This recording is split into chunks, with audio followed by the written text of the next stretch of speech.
Depuis 4 mois, c'est une mission qu'ils effectuent chaque semaine. Armés et protégés par un gilet pare-balles, Julien et Diego, des enquêteurs de la police aux frontières, quittent Menton en France pour rejoindre Vintimille en Italie, à moins de 10 km de là. Tu veux pas le laisser discret dans la boîte à gants? C'est bon? Juste pour faire l'essai du gyro, après on le re-range. Leur objectif, traquer les passeurs qui proposent aux clandestins bloqués en Italie de franchir la frontière illégalement contre rémunération. Les policiers en ont interpellé 150 depuis le début de l'année. 50 sur le seul mois de septembre. Des passeurs qui ne reculent devant rien pour de l'argent facile. Quand vous avez une quinzaine, voire une vingtaine de personnes entassées à l'arrière d'un fourgon, je vous laisse imaginer les conditions dans lesquelles ça s'opère. Lors de leur patrouille, Julien et Diego vont travailler main dans la main avec leurs homologues italiens. Ça commence toujours par un passage au commissariat central de Vintimille. Les policiers italiens ont une information. Ces derniers jours, ils ont repéré un fourgon suspect immatriculé en France qui récupérerait des migrants en Italie et leur ferait passer la frontière. C'est un très vieux fourgon bleu. Avant-hier, il a chargé des migrants. Hier, il est revenu, on l'a vu. Oui, 5 ou 6. Ce sont les policiers italiens qui vont surveiller le fourgon. Julien et Diego, eux, n'interviendront que si le passeur retourne en France. Je pense que c'est bien de faire comme ça. Il est 20h. Le dispositif, qui comprend en tout une dizaine de policiers, se met en place.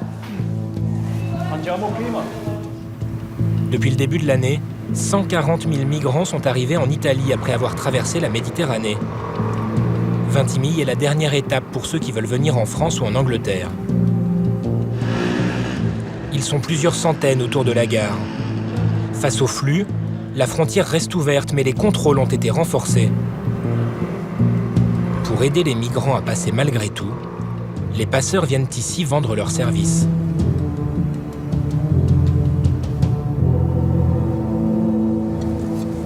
Les 2 policiers français s'installent côté italien, à proximité d'une bretelle d'accès à l'autoroute. C'est labyrinthique ici. 3 policiers italiens les suivent dans une voiture, pendant que 2 autres guettent l'arrivée du fourgon suspect en ville. Ici, ce n'est pas à bord de camions de marchandises que les passages se font, mais plutôt de véhicules utilitaires. Après 1 heure d'attente, une collègue italienne a des nouvelles. Ils sont arrivés. Ok. Et solo? Et solo? Et solo? Non, ils sont 2 à bord, c'est sûr. Ok. Grazie. Ok. Le fourgon des passeurs a été repéré et un groupe d'une quinzaine de migrants semble s'en rapprocher. Andiamo dopo il pedaggio. Julien et Diego rejoignent maintenant l'autoroute à la sortie de Vintimille, la seule voie rapide qui mène vers la France. Si la camionnette chargée passe devant eux, les policiers la suivront jusqu'à la frontière où ils l'intercepteront pour établir le flagrant délit. Non, ça. Je sais pas ce que c'est que cette plaque, mais c'est pas... Après 4 heures d'attente, aucun fourgon bleu. À 2 heures du matin, C'est les collègues. la patrouille italienne les rejoint. Alors, il s'est trompé. Il a pris pour jeune.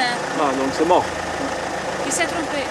Il n'a pas vu s'il était chargé. Il n'a pas vu ça. Non, il a chargé. Hein. Ah, il a chargé, Oui, c'est oui, sûr. il a chargé. C'est seulement qu'il a... Il a pris la mauvaise direction. Oui. Ok, va bien.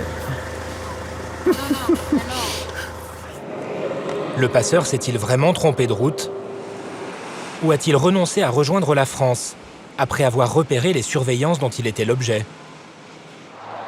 En tout cas, les policiers ne le reverront pas cette nuit-là. Mais au même moment, côté français, un autre véhicule a été intercepté, 2 passeurs arrêtés. Ils transportaient ces 5 migrants. Ils sont sénégalais et maliens. Brièvement entendus par la police, ils ont déclaré qu'ils devaient verser un total d'environ 250 € au conducteur. Ils seront renvoyés en Italie quelques heures plus tard.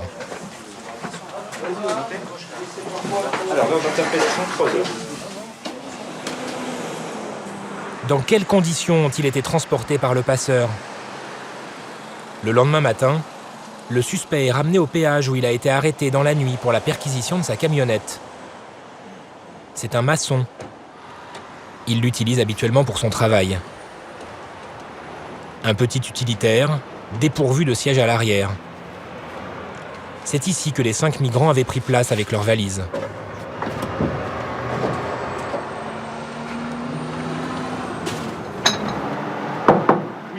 C'est vous qui avez pris ça?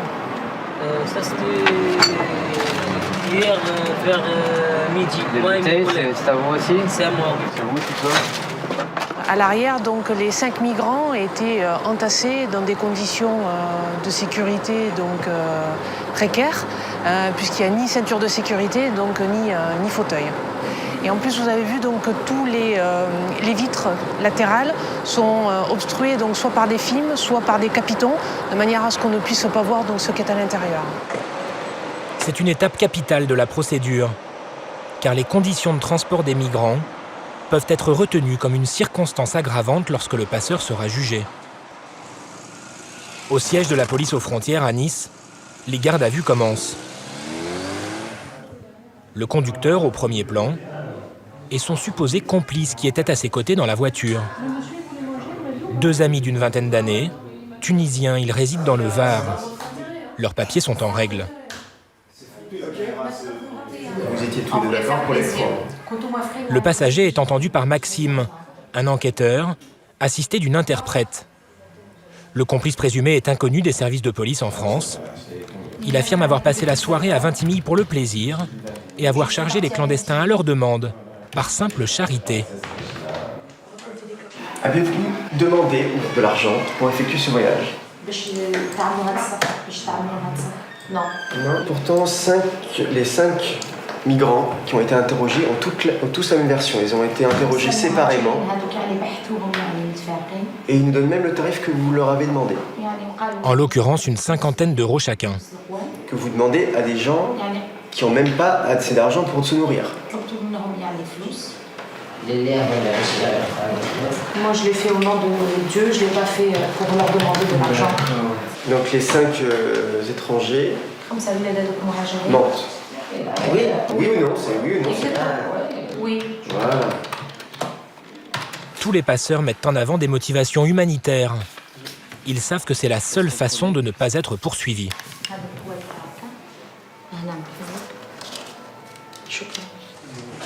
C'est au tour du conducteur. Il vit en France depuis 10 ans. Lui non plus n'a jamais fait parler de lui. Mais établi à son compte, le maçon éprouve des difficultés financières. Installez-vous. Ici, s'il vous plaît. Il assure pourtant, comme son passager, ne pas avoir agi pour l'argent. Moi, tout ça que j'ai pas besoin, c'est pas un truc que je vais le faire parce que j'ai besoin. Malgré que je suis jeune et tout, déjà je travaille sur mon compte, j'ai mon appartement, je m'en sors, j'ai ma voiture. Ça veut dire que c'est pas question de l'argent pour que je faisais ça. Moi, je l'ai regardé d'un côté humain. Je suis pas la loi, moi. D'un côté, je suis des humains, quoi. C'est tout. Ce que je trouve étonnant, c'est que vous parlez d'être une personne humaine et vous entassez 5 personnes dans un petit véhicule à l'arrière, avec les valises et tout ce qu'il faut, à même le sol. Sur la voiture, elle avait un tapis, c'est eux qui ont voulu monter. Pour eux, ça, c'était pas mal. C'est pas moi qui C'est vous qui vous êtes arrêté, monsieur. C'est vous qui vous êtes arrêté, monsieur. C'est ce que vous m'avez dit, d'accord? Donc ceci, monsieur, je vous explique, c'est aider des personnes en situation régulière à traverser une frontière et à rentrer en France. Donc, c'est du passage de clandestin. Donc, vous êtes un passeur. Ça, non, c'est pas vrai. Au terme des gardes à vue, le passager sera remis en liberté faute de preuves. Le conducteur, propriétaire de la voiture, qui aurait demandé de l'argent aux migrants, sera jugé dès le lendemain en comparution immédiate. Il sera condamné à 1 an de prison ferme. Sur les 150 cas traités dans les Alpes-Maritimes depuis le début de l'année, la majorité seraient des passeurs improvisés. Mais certains de ces amateurs se lancent dans du trafic à grande échelle. Le 30 septembre dernier, vers 2h du matin, Jean-Luc et son collègue, de la police municipale, sont en patrouille à Villefranche-sur-Mer. Lorsqu'à cette intersection, une camionnette attire leur attention. On a remarqué que le véhicule Mercedes Vito coupait en fait tout le virage et donc il a franchi la ligne continue qui se trouvait dans le virage. Et quand il est passé donc devant nous, on a constaté qu'il était lourdement chargé de l'arrière. Les policiers décident de le contrôler. Donc arrivé ici, je me suis porté à sa hauteur. Il a accéléré et c'est parti d'ici en fait. Une course-poursuite que les caméras de vidéosurveillance ont captée. À contresens, le chauffeur du fourgon prend tous les risques pour échapper aux policiers. Après 6 km, pour éviter un barrage, il s'arrête brusquement sur le bas-côté. Le conducteur est interpellé et il y a d'autres personnes à bord. Donc la porte arrière du fourgon s'est ouverte et deux autres individus tentaient de prendre la fuite. J'ai réussi à les maintenir sur place. Je leur ai fait réintégrer l'intérieur du véhicule et je me suis aperçu qu'il y avait plus d'une dizaine de personnes qui étaient entassées dans ce véhicule. Il y a 17 migrants à l'intérieur du fourgon, dans un habitacle d'à peine 5 mètres carrés. Originaires du Pakistan, d'Iran ou de Guinée, après une brève audition, ils seront renvoyés en Italie. Le conducteur est un habitant de Marseille. 27 ans, il est ouvrier, lui aussi inconnu de la police. Il est marié depuis 2 ans et demi à Ludivine. Le couple a un enfant de bientôt 2 ans. En détention provisoire, le passeur présumé se confie à son épouse. J'arrête pas de penser à toi, je t'aime et je te vois tout le temps devant moi. Tu restes tous les jours avec moi, je t'oublie jamais. Désolée pour le problème que j'ai fait, mais ça change rien. On va rester ensemble pour la fin de notre vie. Ludivine assure n'avoir rien su du projet de son mari, mais pense connaître ses motivations. Je pensais pas qu'il aurait fait ça, quoi. Parce que c'est pas un homme qui fait ça, quoi. Non. Je sais qu'on a des problèmes de financement, quoi. Je pense qu'il n'a pas eu le choix de faire ça, parce que sinon on se retrouverait dehors. Parce qu'on doit 6 000 €, non. Donc c'est assez dur, quoi. Je veux dire, 6 000 €, on les a pas du jour au lendemain, quoi. Il faut que, voilà. Il vous l'aurait dit, comment auriez-vous réagi ? J'aurais pas voulu. J'ai dit, voilà, c'est trop risqué, t'as une famille, t'as ton fils, même si c'est dur, il aurait pu trouver un autre mode, je veux dire, un autre truc que ça, quoi. Le passeur présumé aurait demandé plus de 100 € à chacun des 17 migrants pour passer la frontière. Ce voyage aurait pu lui rapporter près de 2 000 €. Mais d'après l'enquête des policiers, le jeune homme aurait gagné en fait beaucoup plus. Sur le mois donc, de septembre, on a dénombré au moins un voyage tous les 2 jours. Voilà. Sur des mêmes horaires, sur des créneaux de nuit, toujours pareil, donc avec l'impossibilité pour nous de quantifier le nombre de migrants qui ont été mis dans le véhicule, mais la certitude que sur des mêmes créneaux horaires, sur un mois, il avait fait donc des voyages tous les 2 jours. Un rythme intensif, découvert grâce à ses maladresses de débutant. Dans son téléphone personnel, une photo prise dans sa camionnette avec des clandestins à l'arrière. Et surtout de nombreux excès de vitesse. Le camion, acheté seulement 1 mois plus tôt, a été flashé à plusieurs reprises entre la France et l'Italie.